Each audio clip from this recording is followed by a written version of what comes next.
ಪಾಟೀಲ್ ಯತ್ನಾಳ್ ವಿಜಯಪುರ ನಗರ ಶಾಸಕರಾಗಿರ್ತಕ್ಕಂಥ ಯತ್ನಾಳ್ ಏನಪ್ಪ ಅಂದರೆ ಕೊಪ್ಪಳದಲ್ಲಿ ಮಾತನಾಡಬೇಕಾದ್ರೆ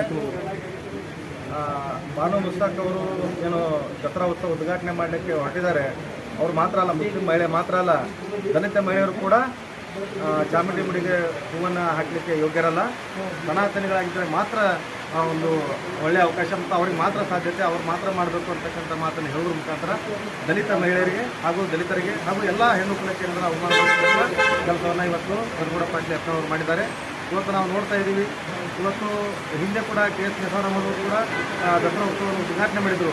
ಅದೇ ರೀತಿ ಇವತ್ತು ಬಾನು ಮುಸ್ತಾಕ್ ಉದ್ಘಾಟನೆ ಮಾಡ್ತಾರೆ. ಮುಂದಿನ ದಿನಮಾನಗಳಲ್ಲಿ ದಲಿತ ಮಹಿಳೆಯರಾಗಿರ್ಬೋದು ಅಥವಾ ದಲಿತರು ಯಾರ್ಯಾರು ಆಗಿರ್ಬೋದು ದಸರಾ ಉತ್ಸವವನ್ನು ಉದ್ಘಾಟನೆ ಮಾಡ್ತಾರೆ ಅಂತಕ್ಕಂಥದ್ದು ನನಗನ್ನಿಸ್ತಾ ಇದೆ. ಯಾಕಪ್ಪ ಅಂದರೆ ಸನ್ಮಾನ್ಯ ಸಿದ್ದರಾಮಯ್ಯನವರು ಈ ನಾಡಿನ ಮುಖ್ಯಮಂತ್ರಿಗಳು ಎಲ್ಲರಿಗೂ ಕೂಡ ಸಮಾನವಾಗಿ ನೋಡಬೇಕು, ಎಲ್ಲರನ್ನೂ ಕೂಡ ಪ್ರೀತಿಯಿಂದ ಕಾಣಬೇಕು, ಎಲ್ಲರಿಗೂ ಕೂಡ ಸರಿಯಾದ ಅವಕಾಶ ನೀಡಬೇಕು ಅಂತಕ್ಕಂಥ ಉದ್ದೇಶದಿಂದ ಇವತ್ತು ಬಾನು ಮುಸ್ತಾಕ್ ಅವರು ಅವಕಾಶವನ್ನು ಕೊಟ್ಟಿದ್ದಾರೆ. ಇದು ಬುದ್ಧ ಬಸವ ಅಂಬೇಡ್ಕರ್ ಹುಟ್ಟಿರ್ತಕ್ಕಂಥ ದೇಶ. ಇವತ್ತಿದು ಬಸವಣ್ಣನ ನಾಡು, ವಿಜಯಪುರ ಬಸವಣ್ಣ ಹುಟ್ಟಿದಂಥ ನಾಡು. ಸರ್ವರನ್ನು ಸಮಾನತೆಯನ್ನು ಸಮಾನತೆಯಿಂದ ಕಾಣ್ತಕ್ಕಂಥ ಈ ನಾಡಿನಲ್ಲಿ ತಾವಿದ್ದು ಕೂಡ ಇವತ್ತು ತಾರತಮ್ಯ ಜಾತಿ ತಾರತಮ್ಯವನ್ನು ಮಾಡ್ತಕ್ಕಂಥದ್ದು ಇದು ಭಾಳ ಅವಹೇಳನಕಾರಿ ಮತ್ತು ಭಾಳ ಅಸಹ್ಯಕರ ಅನಿಸ್ತದೆ. ಯಾಕಪ್ಪ ಅಂದ್ರೆ ದಲಿತರು ಕೂಡ ತಾವು ಹೇಳ್ತೀರಿ, ಹಲವಾರು ಭಾಷಣಗಳಲ್ಲಿ ಮಾತಾಡ್ಬೇಕಾದ್ರೆ ಹಲವಾರು ಸಭೆ ಸಮಾರಂಭಗಳಲ್ಲಿ ಹೇಳ್ತೀರಿ, ದಲಿತರು ಹಿಂದೂಗಳು ಎಲ್ಲರೂ ನಾವೆಲ್ಲ ಒಂದು, ಎಲ್ಲ ಸರ್ವ ಜಾತಿಗಳು ಏನು ಹಿಂದೂಗಳಲ್ಲಿ ಹಲವಾರು ನೂರಾರು ಜಾತಿಗಳು ಬರ್ತಾವೆ, ಎಲ್ಲವೂ ಕೂಡ ನಾವೆಲ್ಲರೂ ಒಂದು, ಹಿಂದೂಗಳು ನಾವೆಲ್ಲ ಒಂದಾಗಿರ್ಬೇಕಂತಕ್ಕಂಥ ಮಾತನ್ನು ಹೇಳ್ತೀರಿ. ಇವತ್ತಿನ ದಿನ ನೀವು ಅಲ್ಲಿ ಕೊಪ್ಪಳದಲ್ಲಿ ಮಾತನಾಡ್ತಾರೆ ದಲಿತರು ಕೂಡ ಹಿಂದೂಗಳು ಅಂತಕ್ಕಂಥದ್ದು ತಮ್ಮ ನೆನಪಿಗೆ ಬಂದಿಲ್ಲೇನು? ಹಿಂದೂಗಳು ಅಲ್ಲ, ದಲಿತರು ಕೂಡ ಪಾಪ ಅವ್ರು ನಮ್ಮ ಜೊತೆ ಇದ್ದಾರೆ. ಇವತ್ತು ದಲಿತರು ನಾವು ಕೂಡ ಹಲವಾರು ದೇವರುಗಳಿಗೆ ಪೂಜೆ ಮಾಡ್ತೀವಿ, ಹಲವಾರು ಗುಡಿ ಗುಂಡಾರಗಳಿಗೆ ಹೋಗ್ತೇವೆ.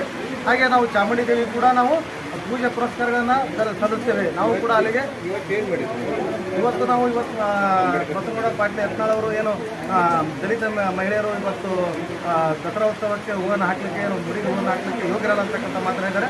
ಅದನ್ನು ತೀವ್ರವಾಗಿ ಖಂಡಿಸಿ ಈ ಜಿಲ್ಲಾಧಿಕಾರಿಗಳಿಗೆ ಏನಪ್ಪ ಅಂದ್ರೆ ಅವ್ರ ಮೇಲೆ ಮಾತನಾಡ್ತಕ್ಕಂಥದ್ದನ್ನು ಬಹಿರಂಗವಾಗಿ ಕ್ಷಮೆ ಕೇಳಬೇಕಂತೇಳಿ ನಾವೀಗ ಮನವಿ ಮಾಡ್ತೀವಿ. ಇವತ್ತು ನಾವು ಸೋಷಿಯಲ್ ಮೀಡಿಯಾದಲ್ಲಿ ನೋಡಿದಿರಿ. ಹಾಗೆ ಇವತ್ತು ಅಲ್ಲ, ಅವರು ಎಡಿಟ್ ಆಗಿ ಕೇಳ್ತಾರೆ, ನಾವು ನೋಡಿದಾಗ ಇವತ್ತು ಮಾತಾಡಿದ್ದಾರೆ, ಸ್ಪಷ್ಟವಾಗಿ ಕಾಣ್ತಾ ಇದೆ ವಿಡಿಯೋ. ಇವತ್ತು ಅವ್ರು ಏನು ಮಾತನಾಡಿದ್ದಾರೆ ಇವತ್ತು ಎಲ್ಲಕ್ಕಿಂತ ಗೊತ್ತಾಗಿದೆ. ಆಲ್ರೆಡಿ ಕೊಪ್ಪದಲ್ಲಿ ಕೂಡ ಅದ್ರ ಬಗ್ಗೆ ದಲಿತರಾಗಿರ್ಬೋದು, ಪ್ರಜ್ಞಾವಂತರಾಗಿರ್ಬೋದು ಹೋರಾಟವನ್ನು ಮಾಡಿದ್ದಾರೆ. ಇವತ್ತು ನಾವು ಗಮನಿಸ್ಕೊಂಡು ನಾವು ಹೋರಾಟ ಮಾಡ್ತೀವಿ. ನಿಮ್ಮ ಹೆಸರು ರಮೇಶ್ ಜಿಲ್ಲಾ ಕಾರ್ಯದರ್ಶಿ.